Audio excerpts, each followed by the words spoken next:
in the quiet moments of longing, in the in-between spaces where silence lingers heavier than words, many souls find themselves wondering, why does it take so long? This question echoes deep within those walking the path of the twin flame journey, a journey unlike any other. It is not just about romance, it is a spiritual reunion, a soul-level awakening, and most of all, it is about evolution. At the center of this path is an intense and sacred polarity, the divine masculine and the divine feminine. These are not simply gender roles, but energies that flow within all of us. The divine masculine is the energy of stability, focus, protection, and presence. The divine feminine is the energy of intuition, receptivity, creativity, and emotional wisdom. When these two harmonize within each twin and between them, union occurs, not just in the physical sense, but as a divine merger of souls. But union doesn't happen by wishful thinking or mere desire.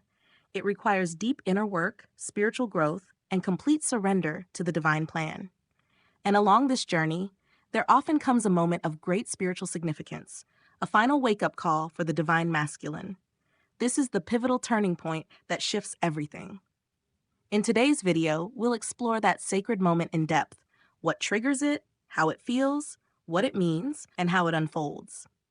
By the end, you will not only understand the divine masculine's final awakening before union, but you will also feel renewed hope, clarity, and trust in the timing of your own journey. Before the final call arrives, the divine masculine often lives in a state of unconsciousness, not necessarily in a negative way, but in a spiritual sense. He may be focused on the material world, chasing goals that seem noble on the surface, but are rooted in the ego's need for control, success, or validation. At this stage, he is asleep to his soul's deeper calling. He might avoid emotional depth, resist vulnerability, and retreat when faced with the raw power of divine feminine energy. Why? Because it disrupts everything he thought he knew about himself.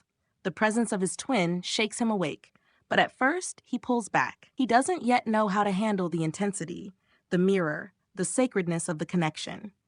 During this phase, the masculine may enter karmic relationships, chase status, or bury himself in work. He is trying to construct a life that looks successful but feels hollow. There's an emptiness he cannot quite name, a feeling that something is missing, even if everything around him looks right. The feminine's presence lingers in his soul like a distant echo, calling him home. But he doesn't always hear it clearly. Not yet. This is not a stage to judge. It is part of the soul's curriculum. The masculine energy must experience separation in order to appreciate connection. He must know what it feels like to lose himself to the world so he can later find himself in spirit. And though the feminine may feel forgotten during this time, she is not. Her love, energetically, silently, unwaveringly, plants seeds in his heart. These seeds don't bloom immediately, but they are there, deep in the soil of his soul, waiting for the rain. The final wake-up doesn't come gently. It arrives like a storm that breaks the illusion. Something cracks open the masculine's world. A loss, a betrayal, a breakdown, a moment of unbearable loneliness, or an unexpected spiritual experience. It could be sudden or slow building, but when it comes, it cannot be ignored. What triggers this moment is not always obvious on the outside. From the outside, it may look like a crisis or failure, but inwardly, it is sacred. It is the soul shaking off the chains of illusion. The masculine is being asked to face the truth. The life he built without his soul in it is not sustainable. This moment can be terrifying. He may feel as if everything is falling apart, and in many ways it is. But what's actually collapsing are the old paradigms, the outdated beliefs, the ego-driven goals, the fears that kept his heart closed. It is in this moment that the divine begins to speak more clearly, and for the first time, he begins to listen. The feminine may feel this shift even before it becomes visible. Her soul senses the energetic ripples. She feels him reaching out, spiritually, emotionally, energetically, though perhaps still silently. There is a sacred stirring, a pulse that begins to awaken in the masculine's chest. He may start to question everything. Who am I? What do I truly want? Why do I feel this longing that nothing seems to satisfy? This is the storm before the rebirth. It shakes him loose from the old and prepares him to receive the new. After the storm, there comes a silence, one that is unfamiliar, almost uncomfortable, but necessary. The masculine finds himself in a place of deep reflection. This is when the real awakening begins. Without the distractions of old routines and identities, he starts to feel more deeply. He thinks about the feminine, not just the image of her, but her energy, her warmth, her patience, her knowing eyes, the way her presence always made him feel seen. He begins to understand that it wasn't about romance or desire, it was about recognition, soul recognition. This is a sacred time of inner reckoning. He reviews his life, his choices, his beliefs. He begins to see where he operated from fear, from pride, from numbness. And in this space, he feels remorse, but not the kind that punishes. It is the kind that transforms. The masculine begins to pray, meditate, or spend time in nature. He becomes quiet enough to hear the divine within. He might not call it a spiritual awakening, but that's what it is. He is remembering his soul. He might feel unworthy of the feminine's love at first. He may doubt whether reunion is still possible, but these feelings are part of the clearing. His soul is detoxing from lifetimes of ego patterns, and as he does, his heart begins to open, not just to his twin, but to himself. This phase is tender, raw, sacred. It is the chrysalis stage, the point where he is no longer the man he was, but not yet the man he is becoming.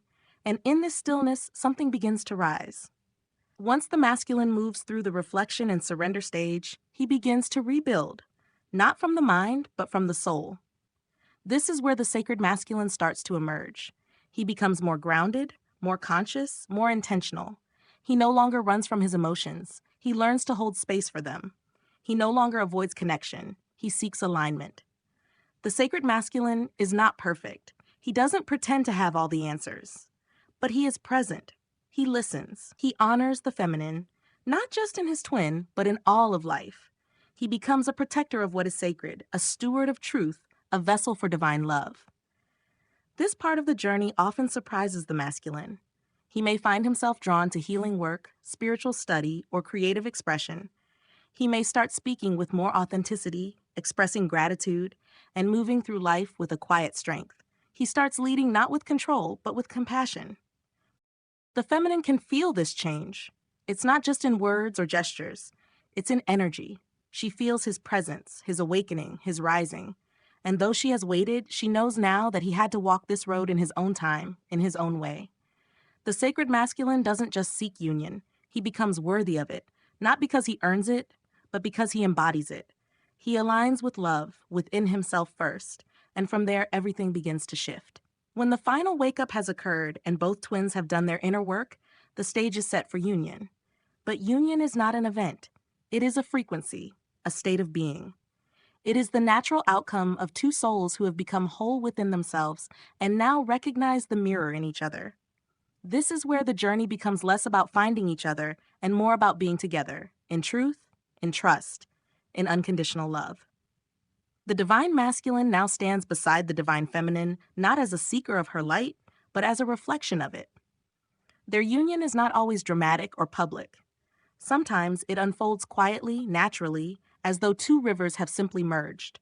There is a feeling of peace, of rightness, of home. They communicate soul to soul. They walk in purpose. They serve something greater than themselves. And even if physical reunion takes time, the energetic union is already complete. They are no longer chasing, they are attracting, no longer doubting, they are trusting, no longer fearing, they are loving. The journey has taught them both patience, humility, strength, and surrender, and now it brings them back to each other, not as incomplete halves, but as whole beings ready to co-create a sacred life. There is a moment on the twin flame journey that tests the soul more than any other, the final stretch before reunion. It often comes after so much has already been endured. The feminine has done the inner work, faced the loneliness, stayed grounded in love, and followed the signs. She has felt her twin's presence in dreams through music, in meditations, little signs that he is awakening. And yet he hasn't fully returned. Not in the physical. Not just yet.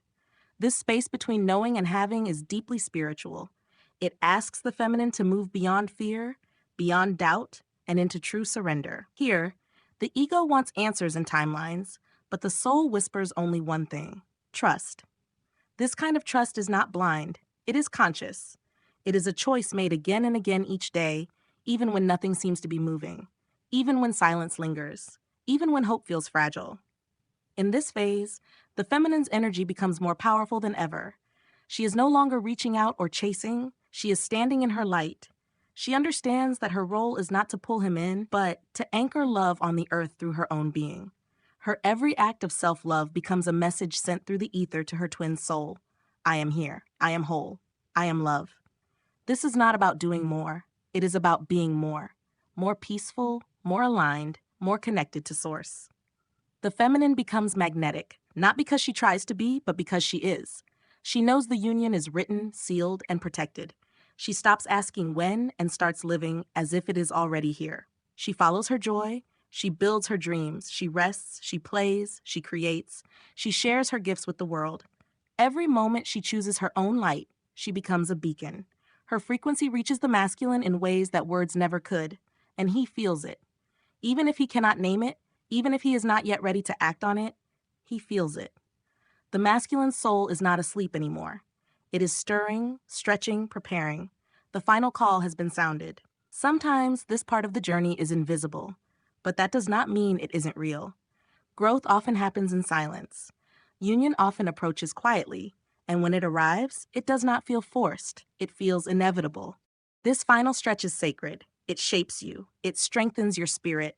It teaches you to love beyond conditions, to live beyond fear, and most of all, to trust the divine timing of your life. You have not been forgotten. You are deeply seen, deeply guided, deeply held.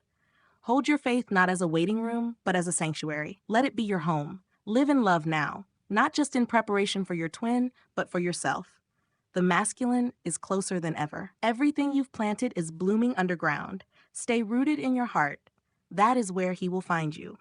When the divine masculine finally awakens, it is not with noise or fanfare. It is with quiet certainty, with sacred clarity. The moment is not always visible to others, but the feminine feels it. There is a shift in energy, a softening, a turning inward. The masculine begins to walk toward his soul, not because he was told to, but because he remembers. He remembers who he is. He remembers her. This final wake-up is not just a personal breakthrough. It is the moment the soul breaks through illusion.